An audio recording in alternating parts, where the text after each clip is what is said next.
All right, ladies and gentlemen, we welcome you back. Tom Brady is speaking as we speak, addressing the Ballgate issue. Earlier today, and we're going to talk about this a little bit later on with Jared Max of WCBS Sports.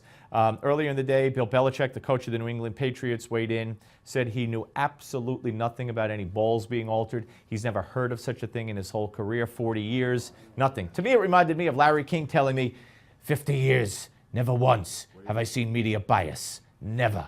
50 years. Never. Anyway, so you take Belichick at his word or not? Now, Tom Brady, the quarterback of the New England Patriots, and this all goes back to the championship game against the Colts on Sunday, where, as it turned out, I think 11 of the 12 balls used by the Patriots were deflated to a point which some say would give the quarterback an advantage in throwing the ball because of the bad weather. Tom Brady said he was surprised as anybody. He did not alter the balls in any way. He picks his balls before the game. He picked the balls. He picks the ones that are perfect. And after that, he doesn't want anybody to touch them. That's exactly what he said. He said he never broke the rules. That's the end of that. So where it's going from here, folks, I do not know. Joining us now is Sarah Stern, founder and president of Endowment for Middle East Truth. And Sarah, welcome. Thank you so much.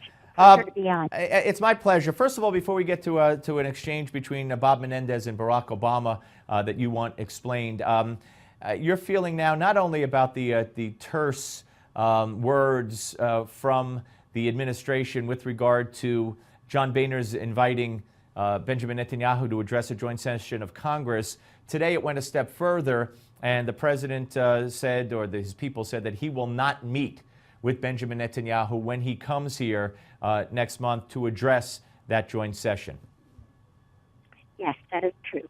And it is very, very strange, to say the least, to be the leader of the one democracy in the Middle East when the entire Middle East is imploding and so volatile and dangerous, and to make a trip to Washington, D.C., and to have the President of the United States refuse to meet with that person is quite a slap in the face.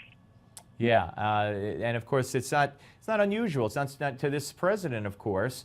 We know what's been said about Benjamin Netanyahu by top administration officials, and we know the way that Obama has talked about Netanyahu. And do you fear that there's an attempt by this administration, the Obama administration, to somehow influence or diminish Netanyahu in the eyes of Israelis with the upcoming elections looming?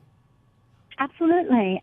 It is very, very clear from day one when Prime Minister Netanyahu first came to Washington, and the President of the United States basically made him come in through a back door, through a servant's entrance, kept him waiting when he left and ate dinner with Michelle, and kept him waiting in the basement somewhere.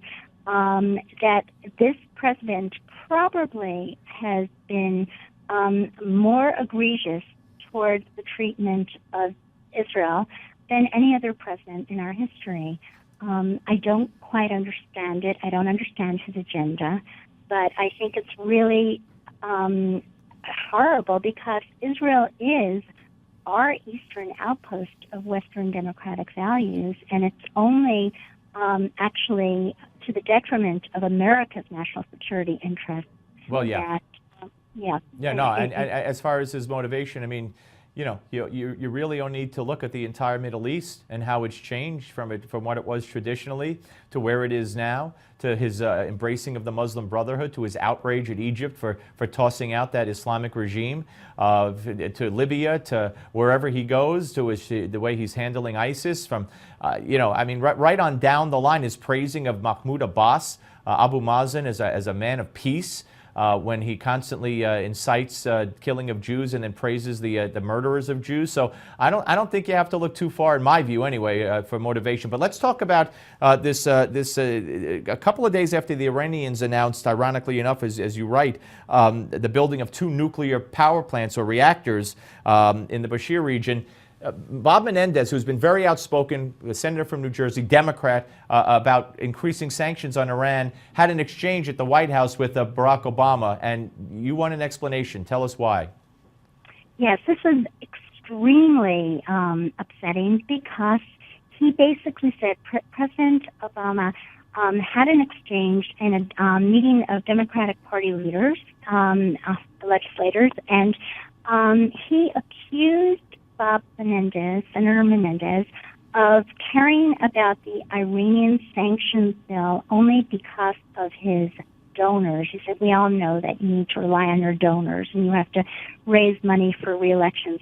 Now, that is so horrible. It reeks of the classic anti-Semitic canards that Jews control foreign policy only because through their money, when we know that right now Iran is working on a missile delivery system for a ballistic missile that can reach the eastern seaboard of the continental United States. So you want we only have less than a minute, so you want an explanation from the White House on that?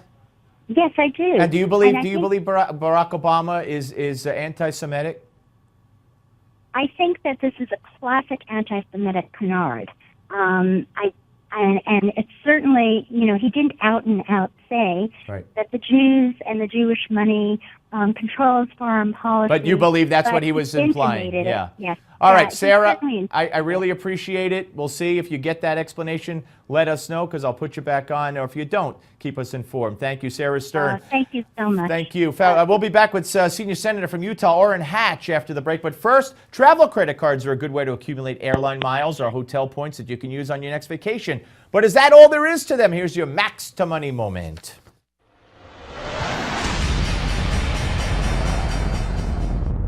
You see the commercials all the time. Sign up for the airline credit card and get a free round-trip fare, plus miles and more. It sounds enticing, but are these cards worth it?